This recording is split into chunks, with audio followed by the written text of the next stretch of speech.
2800 कोटींच्या TDR प्रकरण आणि या प्रकरणी प्रशासन अनुत्तरित आहे।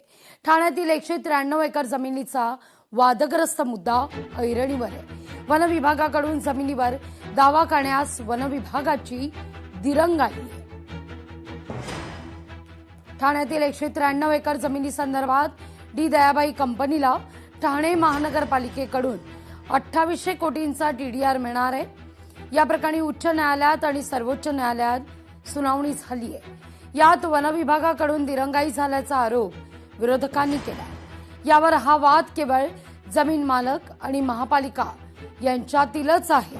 ही जमीन दयाबाई कंपनीचीच असल्याची माहिती परिवहन मंत्री प्रताप सरनाईक यांनी दिली आहे। तर हा खूप मोठा स्कॅम आहे आणि याच्यामध्ये मंत्रालय स्तरावरून देखील लोक सहभागी झाले आहेत। महानगरपालिकेचा देखील सहभाग आहे। महासभा अस्तित्वात असताना कमिशनरला कोणत्या कायद्याखाली स्पेशल पॉवर नाही। गणेश नाईक हे यात प्रमुख दोषी आहेत।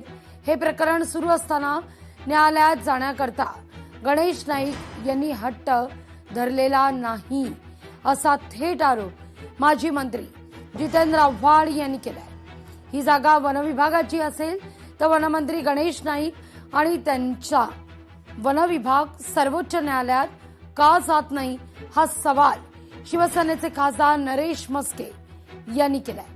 या सगळ्या प्रकरणामध्ये लोकशाही मराठीनं ठाण्याच्या आयुक्तांची प्रतिक्रिया घेण्याचा प्रयत्न केला असता त्यांनी या सगळ्यावर बोलण्यास नकार दिलाय। वन विभागाची जागा म्हणलं जातं, कागदावर म्हणणं वेगळं आणि कागदोपत्री कायद्याच्या कक्षेमध्ये आणून आपली जागा हे म्हणणं वेगळं। त्यामुळे सध्या परिस्थितीमध्ये वन खात्याने आपली भूमिका जी आहे ती न्यायालयामध्ये मांडलेली आणि न्यायालयाने त्यावर निर्णय दिलेला आहे की ही जागा खासगी आहे आणि आरक्षित आहे, त्यामुळे ठाणे महानगरपालिकेकडे वर्ग करावा। आता प्रश्न जागेच्या मालकी संदर्भात नाहीये।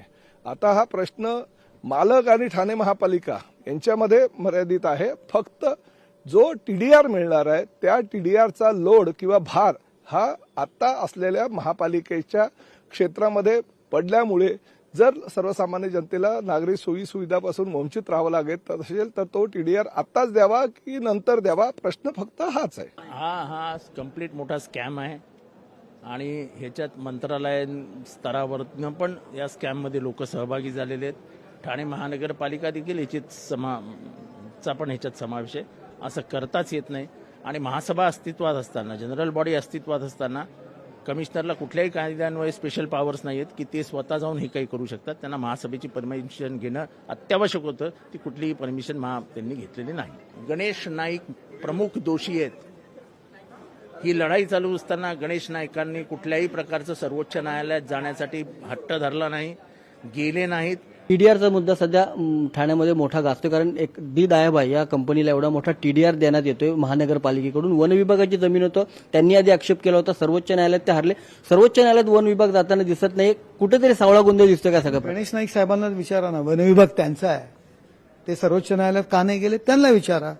पण हा टीडीआरचा पैसा ठाणेकरांचा जातो। ठाणे महानगरपालिकेच्या बाबतीत जर आपण म्हणाल, त्या जागेची मालकी, त्याच्यावरती आरक्षण आहे, त्याची जर ते महानगरपालिकेत सुपूर्त केलं तर ते महानगरपालिकेला टीडीआर देणं भाग आहे, हा नियम आहे UDCPR मध्ये। आता ते जागेची मालकी जर वन खात्याची आहे तर ते सुप्रीम कोर्टात का नाही गेले, हा प्रश्न त्यांना विचारला तर बरं होईल।